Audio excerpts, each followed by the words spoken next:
A lot of my subscribers had wanted me to get on here and talk about this. I guess you can call it a story. I don't really call it a story. I guess you could say a situation that is probably about to occur. It actually is about to occur. So, the Super Bowl halftime show, as we all know, is probably one of the biggest parts of the Super Bowl period. Of course, many of us who have a disdain towards the NFL right now aren't going to watch it anyway, but many people around the world are. And a lot of people don't even watch the game, they watch to see the halftime show, depending on who the performers are. Well, this year, the headline performer is Maroon 5, and we all have heard of Maroon 5 at some point or another, or at least heard the name Adam Levine, who is like the lead singer of the group. Well, the reason why I have a picture of Jay-Z and Travis Scott, that is Travis Scott on the right, is because this actually segues into the whole Super Bowl halftime performance. So, we all know how the NFL has literally treated Colin Kaepernick over the last couple of years, ever since he took his stance on police brutality with the kneeling and the protesting of the national anthem and all that. Well, and also not just with Colin Kaepernick, but also how they have treated other black NFL players. As we all know, the NFL is predominantly black. Many people compare it to modern day slavery or a plantation. And when you kind of look at it from afar, it kind of looks like that. But anyway, Maroon 5, like I said, is the headliner, but they were trying to also find an additional act to um, also perform with them. Now, what I have noticed over the years is that a lot of white acts that they get, whether they are solo acts or as a group, they always want to seek out a black, or in some cases a non-white, non-black artist to perform alongside them. And I've noticed that they've done that quite a bit over the years. Um, I remember when Katy Perry did hers, she had Missy Elliott come out and perform, and we didn't even know Missy was going to be there, so it was a surprise to most of us. And when I was looking through some of them comments, I was like, shame on all these young kids who didn't know who Missy Elliott was. Some of them thought that this was a when I was reading some of the tweets, and I kid you not, some of the people thought that Missy Elliott was a new artist. I'm like, y'all are about 2 decades late, 2 decades and some years late. I remember when Coldplay did theirs a couple years ago. Uh, they had Bruno Mars and Beyonce perform during their set, and to be honest, they overshadowed theirs. To be honest, if you look at their performance, a lot of people cut out Coldplay's part and only show Bruno Mars and Beyonce's part, because that's the part a lot of people really wanted to watch. A lot of people wasn't checking for Coldplay like that. And a host of others. I think I remember it was one year when Madonna was performing. She was the headliner. She had MIA and Nicki Minaj perform alongside her. And it's been some others, along the way as well. But what I have noticed is that when they had black performers perform during the halftime show, many of them performed by themselves. The last time I think when you had multiple people out there where a black performer was a headliner was with Janet Jackson, and we all know what happened with that with her and Justin Timberlake, and we also knew what came of that thanks to Les Moonves this year. But we're not going to get into that. But for the most part, most black headliners did their own performance, and to be honest, now that I think about it, the last black headline performer for a halftime show at the Super Bowl, I think, was Beyonce. And that was back in 2013. We're talking 5 years ago.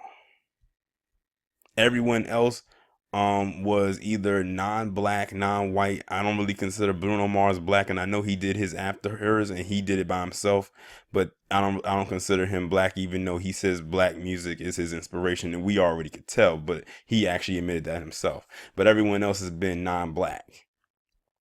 But when they had these white acts come on, with the exception of Lady Gaga, then they did theirs with somebody else who was of ethnic, if you want to put it that way, of melanin, to bring a little bit of extra to their show because by themselves it wouldn't really hit home. But I just wanted to throw that out there. But anyway, the reason why I also have Jay-Z in this picture is because it came out, and I actually found out Meek Mill as well, but they really focus on Jay-Z. He basically said that Travis Scott should not perform for this halftime show because Travis Scott actually accepted the offer. That says a lot. The NFL went around the melanin artist music block of today's artists, whether in hip hop or R&B, to try to find someone to perform in this halftime show with Maroon 5 because they know deep down that they need that black artist there to get more viewers to watch that part of the show or at least a portion of the game. They already know that they lost a lot of viewers after they left a bad taste in people's mouths when they did what they did to Colin Kaepernick, and not only just to Colin, but to how they treated a lot of the other players as well. Because he literally was like the minor flesh wound to a bigger scar that was going to be left upon the NFL for life, and now it's revealed its ugly head. But Jay-Z basically said that Travis Scott should not perform. He should decline the offer, back out of it, let them find somebody else, or just let Maroon 5 do it by themselves. And you know what? Many people may not like Jay-Z and everything like that, but I have to agree with him wholeheartedly with this because they're using Travis Scott to get views. And I'm going to be quite honest with you. I worked a Kendrick Lamar concert a couple years ago, and Travis Scott was one of his openers. It was a very mixed crowd there, and I knew that Kendrick Lamar had at that point some crossover success, so he had a mixed, diverse audience as far as fans go. But it was an incident that happened and Travis Scott wasn't able to come, so they made an announcement that Travis Scott wasn't going to be there. You should have seen all them white people up in there almost lose their shit. Mostly the white people. But what I also noticed too is that when they were talking about Travis Scott, I could not help but hear that they kept mentioning someone else's name alongside him. That someone else was none other than Kylie Jenner. Kylie Jenner is the mother to Travis Scott's child. And I think his attachment to her and that family is what boosted his crossover success as far as getting a white audience. Because I'm going to be honest, I didn't know that many white people knew about Travis Scott up until them two got together and had a child. I'm going to be completely honest. But then again, I don't follow a lot of acts of today. You really have to stand out like a sore thumb to me for me to really gravitate toward you. But the NFL has literally asked everybody to be a part of their halftime show. They asked Jay-Z, he said no. They asked Nicki Minaj, she said no. They asked Cardi B, she said no. I think they even asked Mary J. Blige and she said no. They probably would ask Beyonce, but after the stunt that she pulled at the Super Bowl when she last performed, doing the tribute to the Black Panther Party, Malcolm X and Michael Jackson, I don't think that they was going to ask her again. And then with Jay-Z being her husband and him being and her being his wife, that just wasn't going to work. But that says a lot that the NFL asked mostly black artists, or pretty much all of them mostly black artists, or those who cater to a black crowd, to perform for them. Because like I always compared the Super Bowl to Black Friday. Black Friday is used as a day for the stores and retail stores to make up for their losses throughout the year. The Super Bowl is used to make up for their loss in ratings throughout the year because that's considered the big game. It's the last game of the season. It's postseason, but it's the last football game of that, of that go round before they go into a hiatus until they have to come back for preseason in August, September, around that time. So they were trying to get as many people as whoever they could that will get that black audience. They think they slick, but they can't run one on me.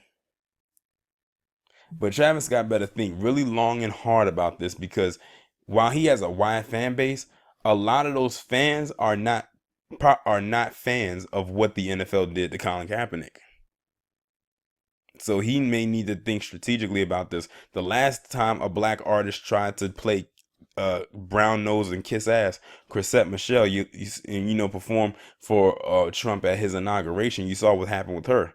Not a damn thing. Her career went nowhere. Her family disowned her, and her record label dropped her. And we really haven't seen or heard from her since on a mainstream circuit like it was before she did what she did. She was trying to reach that crossover success, and it didn't work. It did not pan out. It did not work in her favor whatsoever. Now the only difference is that Travis Scott has managed to cross over as far as an audience appeal. Chrisette Michelle, on the other hand, she was still with black folks. With with black people was more the ones that was pushing her music. She didn't have that crossover success, which is why stuff didn't work out in her favor. What she tried to do was the complete opposite. She thought that because she had a mostly black audience, she thought she was really, really going to be good, but she didn't have that white audience. And then look at who she was performing for. Not only Donald Trump, but look at his demographic. These are people who watch Fox News for a living or in their spare time. They couldn't connect with her. There's no way. Not even some of the younger white people knew who she was. They was like, "Who is this?" Okay, they was probably like, "Oh, she sounds good.